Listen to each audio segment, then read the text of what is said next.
Hello दोस्तों, कैसे हो आप लोग। आज की सारी स्टोरीज ट्रेन की भूतिया घटनाओं के बारे में है और अब तक की सारी डरावनी स्टोरीज मैंने इसमें इंक्लूड की है। और पहली स्टोरी हमें हमारे सब्सक्राइबर श्रीकर भाई ने भेजी है। तो शुरू करते हैं ये वीडियो उनकी कहानी से। तो उनकी स्टोरी कुछ ऐसे स्टार्ट होती है।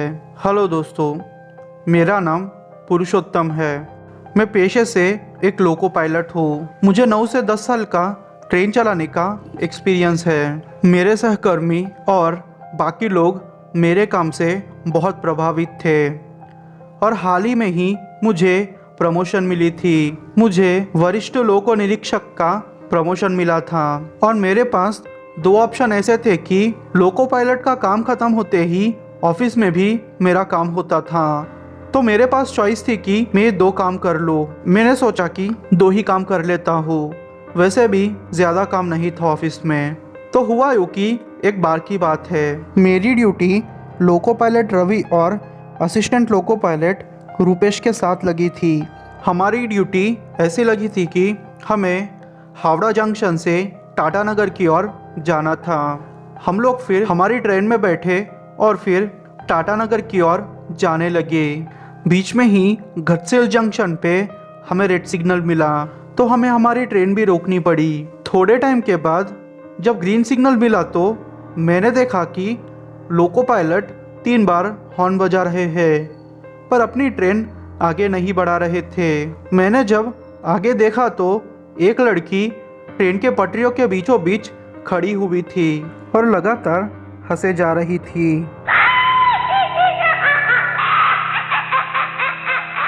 पता नहीं चक्कर क्या था। हमें समझ में नहीं आ रहा था कि ये लड़की ऐसे क्यों बिहेव कर रही है। हम लोगों ने चिल्ला के उस लड़की से बोला कि तुम पागल हो क्या, तुम्हें सुनाई नहीं दिया क्या। हम लोगों ने 3 बार हॉर्न मारे पर हमें उस लड़की से कोई जवाब नहीं मिला। हम तीनों को अब उस लड़की पे बहुत गुस्सा आ रहा था। तो हम तीनों में से लोको पायलट रूपेश नीचे उतरे और उस लड़की की ओर जाने लगे। पर तब ही दूसरे लोको पायलट रवि की नज़र उसके पैरों पर पड़ी। जैसे ही उसके पैर हमने देखे हम बहुत डर गए। हम लोगों ने रूपेश से ज़ोर से चिल्ला के कहा, मास्टर जी एक काम कीजिए, आप वापस आ जाइए। अगर आपको आपकी जान प्यारी है तो आप उसके तरफ मत जाइए, आप वापस आ जाइए। पर रूपेश के दिमाग में कुछ ज़्यादा ही गुस्सा चढ़ा था। वो उस लड़की की तरफ बढ़ते ही जा रहा था। वो बोल रहा था कि जो भी हो पहले मुझे इस लड़की की खबर लेने दो। हम लोगों ने फिर जैसे तैसे करके रूपेश को ट्रेन में बिठाया और फिर टाटा नगर की ओर जाने लगे। हम लोग जैसे तैसे करके टाटा नगर की ओर पहुंच चुके थे। हम तीनों की हालत बहुत ख़राब हो चुकी थी। पहले तो वहाँ के स्टेशन मास्टर ने हम तीनों को हॉस्पिटल पहुंचाया। हॉस्पिटल पहुंचाने के बाद हम लोगों ने फिर हमारा एक्सपीरियंस उनके साथ शेयर किया। तो उन्होंने कहा कि वो लड़की 2 साल पहले एक पागल लड़की थी। वो आते जाते ट्रेन वालों को पत्थर मारा करती थी। उसकी दिमागी हालत बहुत ख़राब थी। तो हुआ यूँ कि एक दिन कोई मालगाड़ी वहाँ से गुजर रही थी तो लड़की ने उस ट्रेन चालक को मारने की कोशिश की। वो उसको पत्थरों से मार रही थी। अपनी जान बचाने के लिए उन्होंने उस लड़की को आयरन रॉड से सर पे दे मारा। उस लड़की की मौत तभी हो गई और तब से उसकी आत्मा उसी एरिया में भटकती रहती है। ये तो गनीमत थी कि हम लोग बच गए थे, वरना कुछ भी हो सकता था। मेरा नाम योगेश कुमार है। मैं एक मेल एक्सप्रेस का लोको पायलट हूँ। तो हुआ यूँ था कि मेरी ड्यूटी हिजली से गोमो तक लगी हुई थी। उस टाइम पे मेरे साथ मेरा असिस्टेंट लोको पायलट था। बीच में 3 स्टेशन थे, टाटा नगर, मूरी जंक्शन और बोकारो स्टील सिटी। जब मैं बोकारो पहुंचा तब मुझे रेड सिग्नल मिला तो मुझे ट्रेन रोकनी पड़ी। पर थोड़ी देर बाद मुझे ग्रीन सिग्नल मिला तो मैंने ट्रेन को आगे बढ़ाना शुरू कर दिया। उसके बाद कोई भी स्टॉप नहीं था। जब मैं गोमो के पास टेलो स्टेशन के करीब पहुंचा तो मेरी इंजन सडनली रुक गई मुझे समझ में नहीं आ रहा था कि मेरे इंजन को क्या हो गया, और वो समय रात का था, इसलिए थोड़ी घबराहट सी मुझे हो रही थी। मेरे साथ मेरा असिस्टेंट लोको पायलट था। उसने नोटिस किया कि कोई आदमी या फिर जानवर फंस गया, कोई आदमी या फिर जानवर ट्रेन के इंजन में फंस गया है नीचे। तो हमने ये सोचा कि क्यों ना नीचे जाके चेक किया जाए। तो मैं और मेरे लोको पायलट नीचे उतरे और पूरे इंजन को चेक करने लगे, ताकि हमें समझ में आए कि आखिरकार यह क्या फंसा हुआ है। जब हम इंजन के पास पहुंचे, हमें वहाँ एक औरत दिखाई दी। हमें समझ में नहीं आ रहा था कि ये औरत सडनली यहाँ कैसे आ सकती है, क्योंकि हमने जब ट्रेन रोकी थी तो वहाँ कोई भी औरत नहीं थी। पर पता नहीं वो औरत अचानक से कहाँ आ गई। वो औरत हमें पुकार रही थी। हम लोग जैसे ही मुड़े, वो औरत को देख के हम बहुत डर गए, क्योंकि वो भयानक दिख रही थी। मैं समझ गया था कि ये चीज़ क्या है। वो औरत मुझे ही घूर रही थी। फिर उस औरत ने अचानक से मेरे गर्दन की ओर देखना शुरू कर दिया। मुझे उस औरत को देख के बहुत डर लग रहा था। मेरा असिस्टेंट लोको पायलट इंजन के और भागे जा रहा था। भगवान का नाम लेते लेते वो इंजन की ओर पहुंचा। जब मैंने मेरी गर्दन पे हाथ फेरा तो मुझे पता चला कि मेरे गले पर भगवान का लॉकेट है, इसलिए शायद मेरी जान बच गई। हम लोगों ने फिर वहाँ से इंजन स्टार्ट की और वहाँ से निकल गए। वो औरत चिल्लाने लगी, रुक जाओ, अगली तुम दोनों की बारी है। वो शब्द सुनकर मैं एकदम से डर गया। जब हम गोमो पहुँचे, वहाँ पर मेरी हालत बिगड़ गई। तब वहाँ पर मेरा ट्रेन गार्ड और गोमो स्टेशन मास्टर पूछा। पहले तो मैंने कुछ जवाब नहीं दिया। उन्होंने मुझे हॉस्पिटल में भर्ती किया। मेरे और मेरे असिस्टेंट लोको पायलट के साथ घटी घटना को मैंने उसके साथ शेयर किया। तब जाके उसने मुझे बोला कि ये घटना बहुत पुरानी है। उस स्टेशन मास्टर ने बताया कि वो औरत कोयला चोरी कर रही थी। वहाँ पर एक गुड्स गार्ड ने देख लिया तो उन पर बहुत बड़ा उस पत्थर को उस औरत पे फेंका। उस पत्थर के दबाव से वो औरत की जान निकल गई। तब से उस औरत की आत्मा वहाँ पर भटकती है और उस औरत ने कई लोगों को अपना शिकार बना दिया है। मेरा नाम रवि है और मैं तेलंगाना के एक छोटे से गांव का रहने वाला हूँ। ये घटना मेरे साथ 2 साल पहले घटी थी। हुआ यूँ कि रोज़ की तरह मैं अपना काम ख़त्म करके मेरे गांव की ओर चल रहा था। मैं आपको बता दूं कि जहां मैं काम करता हूं और जहां मेरा गांव है, उन दोनों गांवों के बीच एक रेलवे स्टेशन पड़ता है। उस रेलवे स्टेशन को क्रॉस करके मुझे दूसरी ओर अपने गांव जाना होता था। यह बात तकरीबन रात के 11:30 या 12 बजे की है। मैंने अपने किराना की दुकान बंद की और मेरे दुकान में काम करने वाले बिरजू को कहा कि तू अब दुकान बंद करके चले जाना, मैं भी चलता हूँ। यह बोलकर मैं अपने गांव की ओर जाने लगा। स्टेशन मास्टर के हालचाल पूछकर मैं अपने गांव की ओर जाने लगा। जैसे ही मैं थोड़ा आगे गया, मुझे कुछ अलग सी आवाज़ें सुनाई दे रही थी, जैसे कि किसी औरत के पायल की हो। मैंने सोचा शायद ये मेरा भ्रम होगा। जैसे ही मैं आगे बढ़ते गया, अंधेरा ज़्यादा होते गया।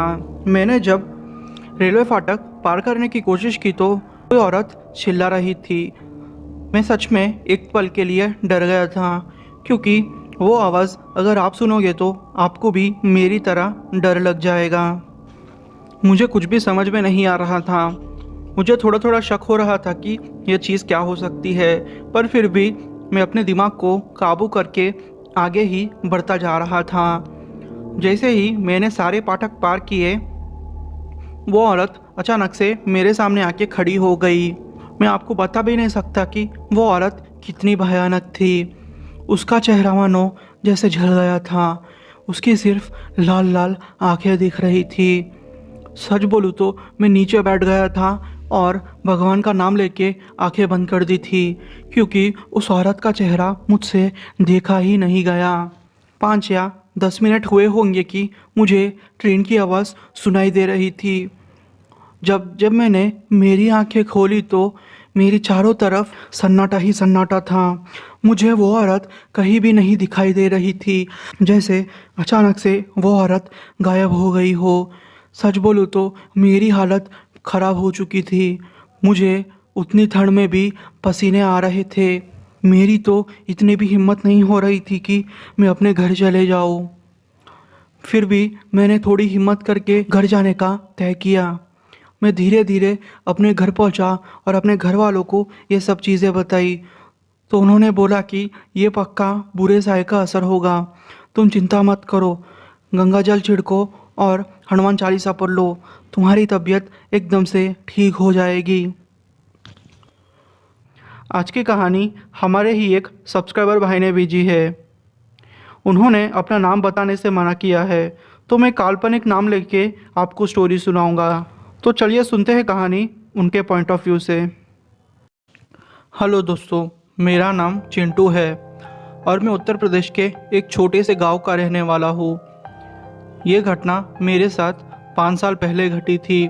मुझे किसी काम से शहर जाना पड़ा। शहर तकरीबन 30 या 35 किलोमीटर का था। काम ख़त्म करते करते मुझे रात के 10 बज चुके थे और वहाँ से गांव की बस निकल चुकी थी। तो मैंने सोचा कि क्यों ना ट्रेन से चला जाए। जब मैं रेलवे स्टेशन पहुंचा तो वहाँ के स्टेशन मास्टर ने कहा कि आखिरी ट्रेन रात के 12 बजे है। मैंने सोचा चलो कोई बात नहीं, हमें ट्रेन तो मिल गई ना। मैंने फिर टिकट ले ली और स्टेशन में आके इंतज़ार करने लगा। स्टेशन एकदम वीराना था। उस टाइम पे इक्का दुक्का ही पैसेंजर्स थे। मेरी ट्रेन तकरीबन 12:30 बजे आई। पता नहीं ट्रेन लेट थी। मैं जब ट्रेन में चढ़ा तो देखा कि ट्रेन में पैसेंजर्स भी कम है। मैंने सोचा कोई बात नहीं, 1-2 घंटे की ही बात है, मैं मेरे गांव जल्दी पहुंच जाऊंगा। और ऐसा था कि वो पैसेंजर ट्रेन थी। आपको तो पता ही होगा कि पैसेंजर ट्रेन का क्या हाल होता है। तकरीबन 15 मिनट के बाद ट्रेन वहाँ से रवाना हुई। सफ़र ठीक ठाक चल रहा था।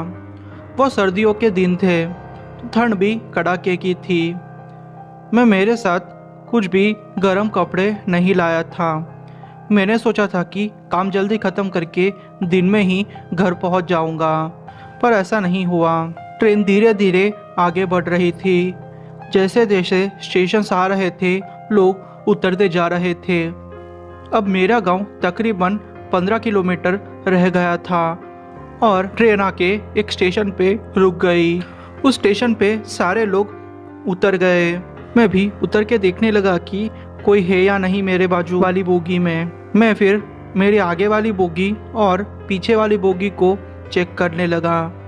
चेक करने पर मुझे पता चला कि कोई भी नहीं है। वो सारी 3 बोगियों में मैं सिर्फ अकेला था। सच बोलूँ तो मुझे डर भी लग रहा था, पर मैंने सोचा कि कोई बात नहीं, वैसे भी बीच में कोई स्टेशन नहीं है तो ट्रेन रुकेगी भी नहीं, सीधा मुझे मेरे गांव तक पहुंचा देगी। मैंने मेरे बेटे को फ़ोन करके कह दिया था कि वो बाइक लेके मुझे लेने आए, तो फिर चिंता की कोई बात नहीं थी। ट्रेन के निकलने का अनाउंसमेंट हुआ और मैं देखता हूँ कि एक औरत जिसने शादी का जोड़ा पहन के रखा है वो ट्रेन में चढ़ी। वो बिल्कुल मेरे सामने वाली सीट पे आकर बैठ गई। मैंने सोचा शायद हमारे गांव की औरत होगी, क्योंकि कुछ ही दिन पहले हमारे बाजू के मोहल्ले में 2 शादियां हुई थी, तो मैंने सोचा कि उनमें से ये कोई होगी। ट्रेन चलने लगी। तकरीबन 6 या 7 किलोमीटर ट्रेन आगे गई होंगी कि वो औरत अचानक से मेरी तरफ देखी और बोली, भाई साहब आप कहाँ जा रहे हो? मैंने बोला मैं आगे के स्टेशन में उतर जाऊंगा। तो उस औरत ने बोला कि मैं भी उस स्टेशन में उतर जाऊंगी। मैंने सोचा क्यों ना इसे बातें करें ताकि मेरा भी टाइम पास हो जाए। उस औरत की बस मुझे आवाज़ ही सुनाई दे रही थी, क्योंकि उसने घूंघट पहन के रखा था। वैसे मेरे दिमाग में कोई उल्टे सीधे ख्याल नहीं आ रहे थे, क्योंकि मैं इन सब चीज़ों में ज़्यादा भरोसा नहीं करता था। मुझे चोरों से बहुत डर लगता था। फिर वो एकदम से चुप हो गई। ट्रेन बीच में ही एक जंगल जैसे इलाके में आके रुक गई। मुझे अचानक से थोड़ा डर जैसा महसूस हुआ, क्योंकि वो सारा एरिया जंगल जैसा था। तो मैं धीरे धीरे करके ट्रेन के दरवाजे बंद करने लगा, क्योंकि मैंने सोचा कि शायद कोई अगर गुंडे आ जाएंगे तो मुझे प्रॉब्लम हो जाएगी। और आपको तो यूपी का माहौल पता ही होगा। वो औरत पता नहीं अचानक से उठ गई और ट्रेन के बाहर आके कहीं चलने लगी। मैं उसे ज़ोर ज़ोर से पुकारता रहा, पर वो औरत मेरी बात सुन ही नहीं रही थी।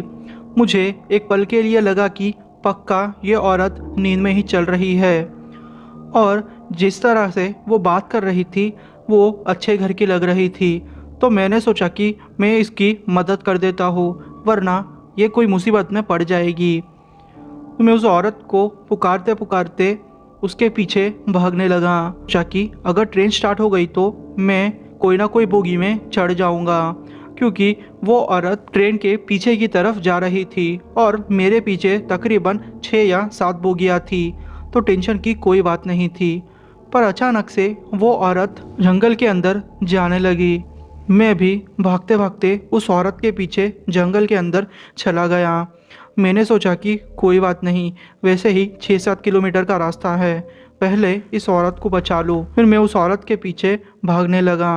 वो औरत जंगल में तकरीबन 1.5 किलोमीटर तक अंदर आ चुकी थी और अंदर आके एकदम से वह रुक गई। सच बोलूँ तो मुझे थोड़ी सी घबराहट हो रही थी।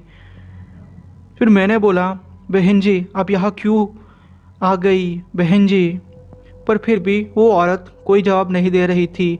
मैंने सोचा शायद इस औरत को थोड़ा हिलाऊंगा तो शायद नींद में से जागेगी। मैं जैसे ही उस औरत के पास गया, वो औरत एकदम से पीछे मुड़ी और उसने अपना घूंघट खोल दिया। जब उसने अपना घूंघट खोला तो उसका शरीर जला हुआ था और उसकी आंखें नहीं थी। उसकी आंखें जल चुकी थी, सिर्फ खड्डे ही थे। वो देख के मेरी हालत एकदम ख़राब हो गई। सच बोलूँ तो मैं अब हिल भी नहीं पा रहा था। मैंने सोचा कि किस डायन के पीछे मैं आ गया हूँ, आज तो मेरी मौत पक्की है। मैंने भागने की कोशिश की। उस औरत ने मुझे अपने लंबे हाथों से पकड़ लिया। मुझे बहुत डर लग रहा था। उस औरत ने मुझे फिर लोच के खाने की कोशिश की। उस औरत ने मेरे गले का मांस खा लिया। मैं अब थोड़ी देर में ही बेहोश होने वाला था। मुझे बहुत खून निकल रहा था। मैंने फिर एकदम से शिवजी का नाम लेना शुरू कर दिया। जैसे ही मैंने शिवजी का नाम लिया, वो औरत थोड़ा पीछे चले गई। मैं शिवजी का नाम लेते लेते बेहोश हो गया। दूसरे दिन जब मुझे होश आया तो मैं मेरे गांव के अस्पताल में था। पूछने पर मुझे पता चला कि मैं रोड के पास बेहोश पड़ा मिला और सबको लगा कि मुझे शायद किसी जानवर ने खा लिया हो। पर जब मैंने सबको ये बात बताई तो सब लोग शॉक्ड हो गए। मैंने फिर पंडित जी से मुलाकात की तो पंडित जी ने कहा कि वो औरत उस स्टेशन पे हर अमावस्या की रात को चढ़ती है और किसी ना किसी को अपना शिकार बनाती है। यह तो तुम्हारी किस्मत अच्छी है कि तुम बच गए, वरना शायद तुम्हारी मौत पक्की थी।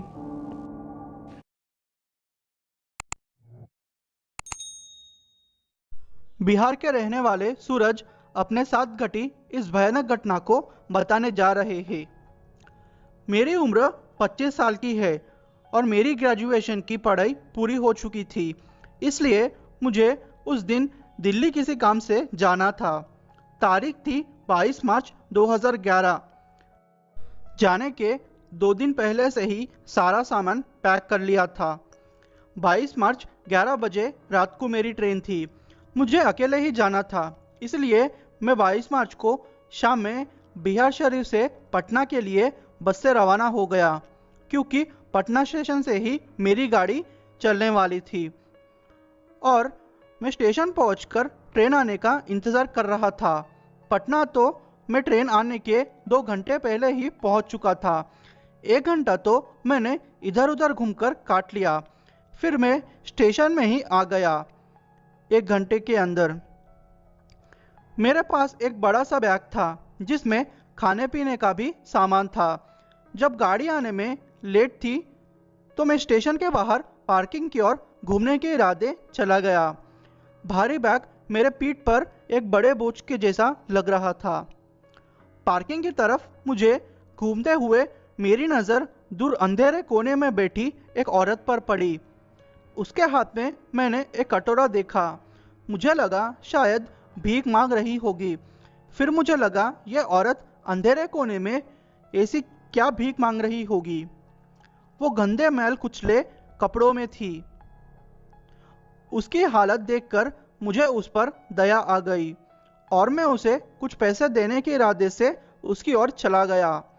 वो औरत सीमेंट के एक बने चबूतरे के पास बैठी हुई थी।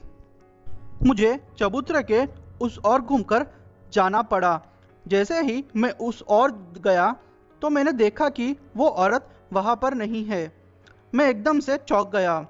मुझे लगा इतनी जल्दी यह कहाँ चली गई होगी।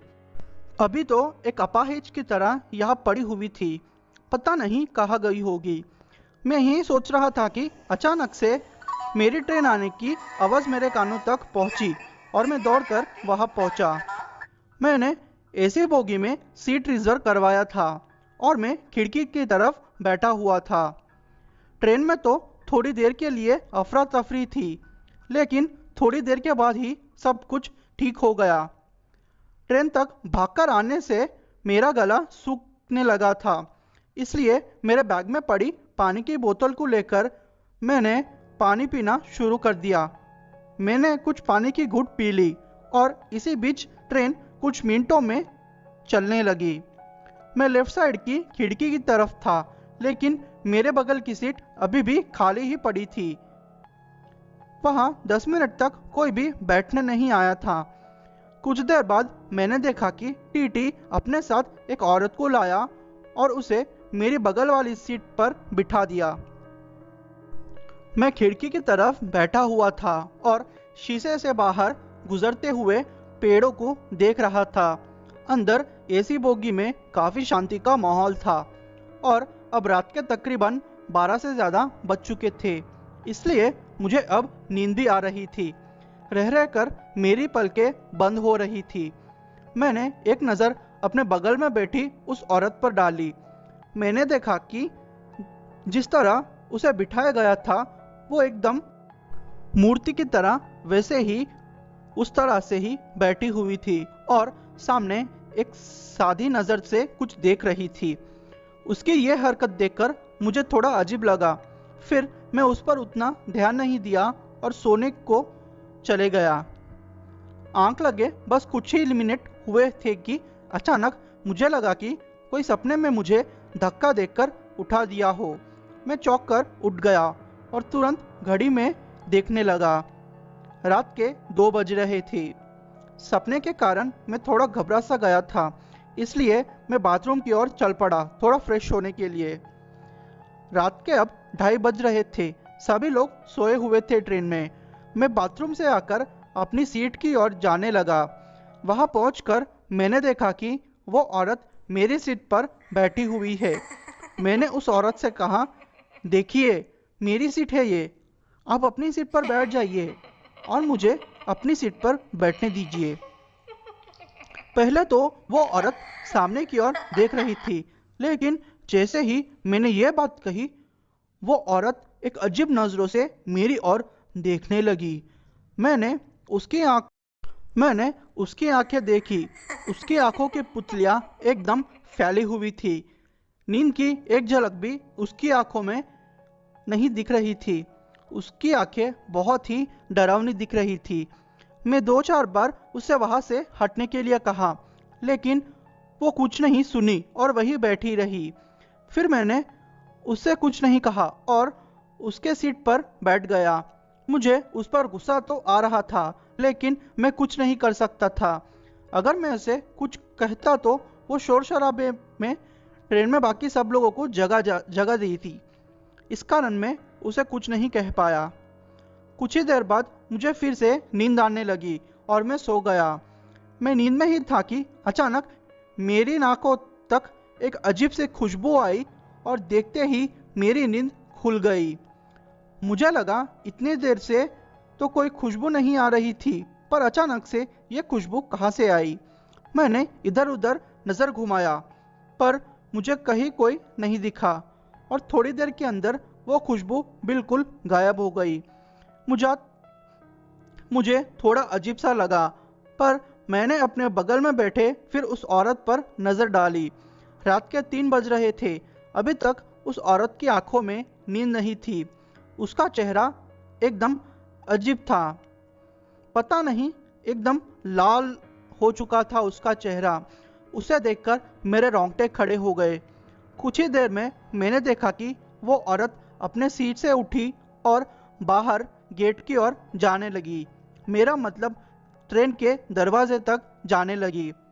डर तो मुझे लग रहा था, लेकिन मैं उसे देखने के लिए उसके पीछे चला गया, ये देखने के लिए आखिर ये क्या करती है। मैं वहीं एक कोने में छिपकर उसे देख रहा था। शुरू में तो मैंने देखा कि वो औरत एकदम मूर्ति की तरह खड़ी है उस गेट के पास और सामने की ओर देख रही है। बाहर से आ रही तेज हवाओं के कारण उसके बाल भी कुछ हवा में लहरा रहे थे और उसके चेहरे की ओर मुड़ चुके थे और बहुत डरावना बना रहे थे। कुछ ही देर बाद मैंने उस औरत की हरकत देखी तो मेरे होश एकदम से उड़ गए। उसे देखकर मेरा शरीर पूरा ठंडा पड़ गया। मैंने देखा कि वो औरत दरवाजे के एक कोने पर अपना पूरा चेहरा उस पर रगड़ रही थी, मानो उसे कोई दर्द ही नहीं हो रहा हो। चेहरे से गिरे खून नीचे फर्श पर बह रहा था। मैं घबरा गया और पीछे की ओर हट गया। अचानक उसकी नज़र मुझ पर पड़ी। मैंने उसकी शक्ल देखी। वो इतनी डरावनी शक्ल थी कि कोई भी आदमी उसे देख के मर ही जाए। उसके चेहरे से वो मांस लटक रहा था। आंखें उसकी फट कर बह रही थी, मानो एक चुड़ैल हो। और देखते ही देखते वो औरत नीचे छलांग लगा दी। उस अंधेरी रात में वो औरत चलती ट्रेन से कूद चुकी थी। पता नहीं वो कहाँ गिरी। मैं बहुत ज़्यादा डर गया था और किसी तरह डर के साए में रात काटी। बाद में मैं दिल्ली अपने दोस्त के घर पहुंचा। वहां पहुंचकर ये सारी बातें मैंने उनके परिवार वालों को सुनाई। उन लोगों ने कहा, अगर तुम्हारी बात सच है तो तुम्हारा सामना एक बहुत ही खतरनाक चुड़ैल से हुआ था। वो भूत प्रेत ही होते हैं। ये आत्माएं किसी भी रूप में भटकती रहती है, किसी का भी रूप ले सकती है। तुम तो किस्मत वाले हो कि तुम बच गए। बहुत लोगों के साथ ये होता है कि भूत प्रेत उन्हें अपने ही साथ खींच कर लेके जाते हैं। उनकी बातें सुनकर मुझे पता चला कि आज के ज़माने में भी ये चीज़ें मौजूद है। मेरा नाम जगदीश है और मेरी उम्र 30 साल की है। मैं बिहार के एक छोटे से गांव का रहने वाला हूँ। मैं एक फैक्ट्री का वर्कर हूँ। गुजरात के एक फैक्ट्री में काम करता हूँ। तो मुझे छुट्टी मिली थी दिवाली के टाइम पे। मैंने सोचा क्यों ना अपने घर बिहार थोड़े दिन के लिए चला जाऊँ। मेरा घर बिहार में है। आपको तो पता ही होगा कि बिहार गुजरात से कितनी दूर है और कई घंटे तो लग जाते हैं, यानी कम से कम 3 दिन। तो मैं अपने मैनेजर से और थोड़ा ज़्यादा दिन की छुट्टी लेकर चला गया। मुझे अहमदाबाद रेलवे स्टेशन पहुंचना था क्योंकि मेरी ट्रेन वहां से थी। तो मैं अपनी फैक्ट्री जहां मैं काम करता हूँ वहां से डायरेक्ट जाने का सोच रहा था। तो हुआ यूँ कि मेरी ट्रेन दूसरे दिन रात को थी और मुझे अपने दोस्त का कुछ काम करना था और मेरे बच्चों के लिए मुझे कुछ कपड़े भी लेने थे। तो मैंने सोचा कि दिन भर अहमदाबाद घूमूंगा, फिर रात को ट्रेन से चला जाऊंगा। इसलिए मैं रात को ही निकल गया। उस फैक्ट्री के रास्ते मुझे कुछ मटके जैसा रखा हुआ दिख रहा था। अनजाने में मैंने उस मटके पर मेरा पैर गिर गया और वो मटका रख दिया और वो मटका मेरे पैर से टूट गया। उस मटके में से लाल सिंदूर, नींबू मिर्च, कुछ ऐसी चीज़ें बाहर निकल गई। मैंने ज़्यादा ध्यान दिए बिना ही निकल गया। दोस्त के घर रात गुजारकर दूसरे दिन सारी खरीदी करके मैं रेलवे स्टेशन पहुंचा। रिजर्वेशन तो मैंने करवा लिया था, मेरे पास भी टिकट थी। वहाँ प्लेटफॉर्म आकर मैं अपने ट्रेन का इंतज़ार करने लगा। थोड़ी देर में मेरी ट्रेन आ गई और मैं ट्रेन में बैठ गया। मैंने स्लीप बर्थ रिजर्वेशन करवाया था क्योंकि 3 दिन का रास्ता बहुत कठिन होता है। मैं शांति से सो गया था, पर पता नहीं मुझे कुछ अजीब सा लग रहा था। पर फिर भी मैं सोने की कोशिश करने लगा। मुझे सपने में किसी औरत के हंसने की आवाज़ सुनाई दे रही थी। मैं आपको बता नहीं सकता कि मैं बहुत डर गया था। मेरे पसीने छूट रहे थे। मैं फ्रेश होने के लिए वॉशरूम जाकर अपना मुंह धोया, पर जब मैंने अपना चेहरा वहाँ पर लगे शीशे में देखा तो मुझे एक औरत दिखाई दी जिसके मुंह पे खून और मांस के टुकड़े लटक रहे थे। उसने मेरा गला पकड़ लिया और कहा कि तुझे मरना होगा। तूने मुझे जगा दिया। तूने मेरा घर तोड़ दिया। मैं ज़ोर ज़ोर से चिल्लाने लगा। थोड़े लोग जो वहाँ सिगरेट पीने खड़े हुए थे, उन्होंने मेरी आवाज़ सुन के दरवाज़ा तोड़ दिया और मुझे बाहर निकाला। मैं वापस अपने सीट पे आके पानी पी के लेट गया। मुझे बहुत डर लग रहा था। दूसरे दिन शाम तक लोगों से बात करके मेरा टाइम निकल गया। रात के तकरीबन 2 बजे होंगे कि अकबरपुर नाम का एक स्टेशन आ गया था। ट्रेन आगे बढ़कर कोई स्टेशन के प्लेटफॉर्म से बहुत आगे सिग्नल के लिए वहां रुक गई। घोर सन्नाटा था। मैंने सोचा क्यों ना बाहर जाऊं, ठंडी हवा खा के अच्छा लगेगा। बहुत अंधेरा था। वो अंधेरा देखकर ही मुझे डर लगने लगा। जैसे ही मैं बाहर निकला, थोड़ी दूरी पर मुझे एक औरत और 2 बच्चे दिखाई दिए। वो मेरी तरफ आ रहे थे जंगल से। थोड़ा उजाला लाइट की वजह से मुझे दिख रहा था। मैंने देखा तो मैं चौंक गया। वो तो मेरी पत्नी और बच्चे थे, तकरीबन 10-12 फीट दूर होंगे। उन्हें देखकर मैं चिल्लाने लगा, कमला, ये क्या, तुम यहाँ कैसे? पर वो कुछ नहीं बोल रहे थे। मैंने बिना सोचे अपना सामान लेकर नीचे उतर गया और अपनी पत्नी और बच्चों के पास जाने लगा। वो मुझे देखकर दूर भाग रहे थे। वो लोग थोड़ा दूर जाके गायब हो गए। वो देखकर तो मैं जैसे चौंक गया। मेरा दिल धड़कना बंद हो चुका था। जब मैंने पीछे मुड़कर देखा तो मेरी ट्रेन छूट गई थी और अचानक एक लाल साड़ी वाली औरत वहाँ आ गई और मुझे घसीटकर और अंदर ले जाने लगी। मुझे बहुत डर लग रहा था। ये कहानी टाइप करते वक्त भी मेरे रोंगटे खड़े हो रहे थे। उसके पैर उल्टे थे। मैंने तभी ज़ोर ज़ोर से हनुमान चालीसा पढ़ना शुरू कर दिया था, क्योंकि मुझे पता था कि वो कोई इंसान नहीं बल्कि एक चुड़ैल है। और वो औरत जैसे ही हनुमान चालीसा सुन के अपना रूप और भयानक करने लगी। वो देखकर तो मुझे और डर लग गया। पर वो औरत मुझे अब छू नहीं पा रही थी। न जाने क्या हुआ, अचानक ही मैं बेहोश हो गया। जब मुझे होश आया तो मैं रेलवे स्टेशन के पास पड़ा हुआ था। मेरा सामान गायब हो गया था, पर भगवान की कृपा से मेरा वॉलेट सही सलामत था। मेरा पैर एक खाया हुआ था, मेरा हाथ भी खाया हुआ था। पता नहीं क्या हुआ था, पर मेरी जान बच गई थी। मैंने तुरंत ही बस पकड़ी और घर आ गया। घर आके मैं हमारे एक गांव के बाबा के पास गया। बाबा ने कहा कि वो एक चुड़ैल थी जो तुम्हारा पीछा करते करते अहमदाबाद से वहाँ तक आ गई थी।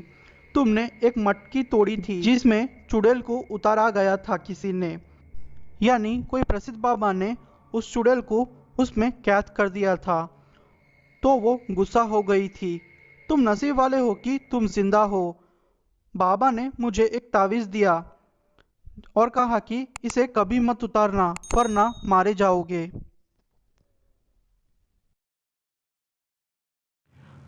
हेलो दोस्तों, मेरा नाम रंजित है और मेरी उम्र 21 साल की है। मैं गुजरात के एक छोटे से गांव का रहने वाला हूँ।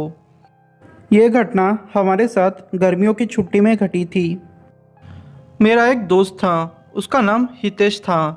वो मेरा बेस्ट फ्रेंड था। हमारी ग्रेजुएशन 2019 में ख़त्म होने वाली थी और हमने हमारा आखिरी सेमेस्टर दे दिया था। लगभग हमारे पास 1 या 2 महीने थे और हम दोनों की जॉब भी लग चुकी थी। तो हमने सोचा कि क्यों ना जॉब ज्वाइन होने से पहले हम लोग कहीं घूम आए। हितेश ने कहा कि चल यार राजस्थान घूमने जाते हैं, वो बहुत अच्छी जगह है। तो मैंने भी बोला कि हाँ यार तू सही कह रहा है, हमें वैसे भी एक ब्रेक की ज़रूरत थी। राजस्थान घूमेंगे, मज़े करेंगे और फिर अच्छे से माइंड फ्रेश होके जॉब ज्वाइन करते हैं। हम लोगों ने घर में बोला और हमें राजस्थान जाने की परमिशन मिल गई। फिर मैं और हितेश तकरीबन 5 बजे अहमदाबाद रेलवे स्टेशन पहुंच गए। 1 आध घंटे में हमारी ट्रेन आ गई और हमारा सफ़र शुरू हो गया। मैं बहुत खुश था क्योंकि पहली बार इतने सालों में मैं बड़ी ट्रिप पे जाने वाला था, वो भी मेरे बेस्ट फ्रेंड के साथ। हमारा सफ़र शुरू हो चुका था। तकरीबन रात के 12:30 बजे एक स्टेशन आया। मैं आपको स्टेशन का नाम तो बता नहीं सकता, पर हाँ वो बहुत बड़ा स्टेशन था। थोड़ी देर में ट्रेन वहाँ से निकल गई। सफ़र बहुत अच्छा कट रहा था हमारा। हम लोग जनरल डब्बे में थे। ज़्यादातर पैसेंजर जो भी थे वो लोग वही उतर गए थे। डब्बे में शायद 10 या 15 लोग ही होंगे। हम लोग जहाँ बैठे थे वो सीटें तो सारी खाली थी। मुझे नींद आने लगी। मैंने हितेश से कहा कि भाई मुझे नींद आ रही है, मैं सो जाता हूँ। हितेश ने कहा कि ठीक है भाई तू सो जा, मैं तुझे जगा दूंगा। फिर मैं सो गया। अचानक हितेश ने थोड़ी देर के बाद मुझे जगाया। मैंने नींद में ही बोला भाई क्या हुआ, मुझे क्यों जगा रहे हो? हितेश ने बोला कि भाई ऐसे ही। फिर जब मैंने टाइम देखा तो रात के कुछ 2 या 2:30 बज रहे थे। ट्रेन एक सुनसान से एरिया में आके रुकी थी, शायद कोई क्रॉसिंग का चक्कर होगा। जब मैंने साइड में देखा तो एक औरत जिसने गाँव वालों जैसे कपड़े पहन के रखे थे वो बैठी हुई थी। मैं अचानक से उस औरत को देख के डर गया क्योंकि मैं नींद में था और हितेश ने भी मुझे कुछ नहीं कहा था। तकरीबन 15-20 मिनट हो चुके थे और ट्रेन हिलने का नाम नहीं ले रही थी। हितेश ने बोला कि भाई यार मुझे बोर हो रहा है, मैं नीचे उतर जाता हूँ। फिर हितेश नीचे उतर गया। वो औरत जो मेरे पास बैठी थी वो मुझे पूछने लगी भाई साहब आप कहाँ जा रहे हो? मैंने उसे बोला कि मैं जयपुर जा रहा हूँ। और आप? तो उसने बोला कि थोड़ी देर में मेरा स्टेशन आ जाएगा, मैं वहीं उतर जाऊँगी। मैंने बोला ठीक है। पर पता नहीं उस औरत को क्या सूझा, वो भी नीचे उतर गई। वो अचानक से हितेश के पीछे जाके ठहर गई। हितेश उसके पीठ के बल खड़ा हुआ था तो उसे पता नहीं चला कि वो औरत उसके पीछे है। अचानक से उस औरत ने हितेश को धक्का मार दिया। उसको धक्का मारते ही मेरी नींद जैसे अचानक खुल गई। मैं सपना देख रहा था। उस सपने से मैं बहुत डर चुका था। मैंने हितेश से बोला कि भाई हम कहाँ हैं? तो हितेश ने बोला कि यार कब से ट्रेन यहीं खड़ी है, वो हिलने का नाम ही नहीं ले रही। पिछले 15-20 मिनट से ट्रेन यहीं खड़ी है, शायद क्रॉसिंग का चक्कर होगा। जब मैंने साइड में देखा तो वो औरत सच में वहीं खड़े हुई थी। वो औरत ने मुझे देखा और अचानक से स्माइल किया, जैसे कि उसको पता हो कि मैंने क्या सपना देखा है। पर पता नहीं हितेश की नज़र उस औरत पर पड़ गई थी। वो उसे अलग ही नज़रों से देख रहा था। वो औरत अचानक से नीचे उतर गई। हितेश भी पागलों जैसा उसके पीछे चलने लगा। वो एरिया भी कुछ जंगल जैसा था। हितेश पागलों जैसा उसके पीछे चलते जा रहा था। मैंने न जाने कितने बार उसको बुलाने का ट्राई किया। वैसे उस कंपार्टमेंट में लोग ज़्यादा नहीं थे तो मैं किसी से भी मदद नहीं मांग सकता था क्योंकि ज़्यादातर लोग सोए हुए थे। फिर मैं अपना सामान लेके नीचे उतर गया क्योंकि मैं अपने दोस्त को अकेला नहीं छोड़ना चाहता था। पहले तो मुझे लगा कि ये पक्का चोरी का मामला है, ये औरत पक्का कोई गैंग की मेंबर होगी जो कि इस तरह लोगों को लूटती होगी। वो औरत शायद आधा किलोमीटर जाके अचानक से रुक गई और हितेश भी वहीं रुक गया। मैं भी अब क्या करता, वहीं जाके रुक गया। उतने ही टाइम में ट्रेन भी जा चुकी थी। हम लोगों ने हमारी ट्रेन मिस कर दी और अचानक से जैसे हितेश को होश आया हो, वो एकदम से चिल्लाया और कहा कि भाई हम कहाँ है। मैंने उसे बोला तुझे पता नहीं है क्या, तू ये क्या बोल रहा है। तो उसने बोला कि नहीं मुझे कुछ नहीं पता। मैंने उसको सारी सिचुएशन एक्सप्लेन की। उसने बोला कि भाई ये मामला पक्का भूत का है, चल यार जितना जल्दी हो सके उतना जल्दी यहाँ से निकलते हैं। पर क्या करते, अचानक से वो औरत सामने आ गई। अब उसका असली चेहरा हमें दिख चुका था। वो देख के हम लोग ने चिल्लाया, हम लोग भागने लगे। वो औरत जैसे हवा में तैर रही थी, वो हमारे पीछे आई और मेरा पैर पकड़कर मुझे नीचे गिरा दिया। वो अब हितेश के पीछे पड़ चुकी थी। मैं अचानक से बेहोश हो गया। जब मेरी आँख खुली तो मैं रोड पे पड़ा हुआ था। मेरा दोस्त हितेश बेहोश था। उसके सारे शरीर पे नाखूनों के निशान थे। पता नहीं हितेश जिंदा भी होगा या नहीं, ऐसे ख्याल मेरे दिमाग में आ रहे थे। मैंने फिर चलना शुरू कर दिया। मुझे वहाँ गांव वाले दिखे। फिर मैंने गांव वालों की मदद से मेरे दोस्त को अस्पताल पहुँचाया।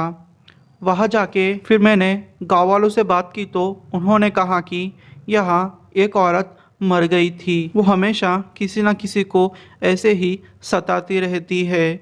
शायद तुम्हारे दोस्त की नीयत अच्छी नहीं थी, इसलिए उसने उससे बदला लिया। खुशकिस्मत हो कि तुम दोनों बच गए, वरना तुम दोनों मारे जाते। यह दूसरी कहानी हमें मुख्तार हुसैन भाई ने भेजी है। वो कहते हैं कि ये कहानी वेस्ट बंगाल की है। हुआ यूँ कि मेरे रिलेटिव्स एक दिन अपना ट्रक लेके कोलकाता में माल लोड करने के लिए जा रहे थे। तकरीबन वो 10 या 15 किलोमीटर कुछ आगे गए होंगे कि उन्हें रास्ते में एक लंबा चौड़ा आदमी मिल गया। उस लंबे चौड़े आदमी को देख के मुझे बहुत डर लग गया और मेरे रिलेटिव्स भी बहुत डर चुके थे। हम फिर भगवान का नाम लेके वहाँ से आगे निकल गए। मैं भी मेरे रिलेटिव्स के साथ था। मैंने भी सोचा क्यों ना मैं भी उनके साथ माल लोड करने के लिए चला जाऊँ। हम लोग थोड़ा आगे फिर गए होंगे कि हमारे ट्रक का टायर पंचर हो गया। हमें थोड़ा टेंशन होने लगा। मैं मेरी गाड़ी का टायर देख रहा था और लगभग उसको रिपेयर कर ही चुका था और अचानक से ट्रक के पीछे से ज़ोर से चिल्लाने की आवाज़ आई। जब मैं थोड़ा जाके देखा तो वही लंबा चौड़ा आदमी हमारे ट्रक को पकड़ के खींच रहा था।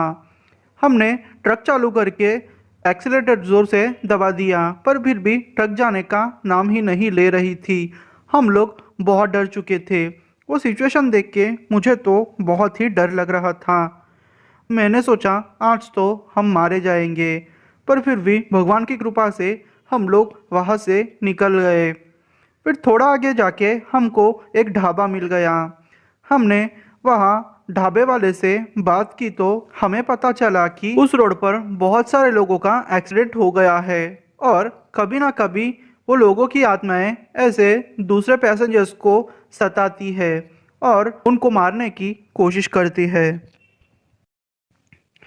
तो दोस्तों, आपको ये कहानियाँ कैसी लगी? अगर आपको ये कहानियाँ पसंद आई हो तो मेरे वीडियो को लाइक कर दीजिए और मेरे चैनल को सब्सक्राइब करके उसके पास की घंटी को ऑल पे सेट कर दीजिए। अगर आप अपने आप बीती या फिर किसी अपने के साथ आप बीती को भेजना चाहते हो तो मुझे इंस्टाग्राम में मैसेज करके अपनी स्टोरी भेज सकते हो, जिससे कि मैं आपकी स्टोरी को पूरी दुनिया के सामने रखूँगा और सबके साथ शेयर करूँगा। थैंक यू दोस्तों।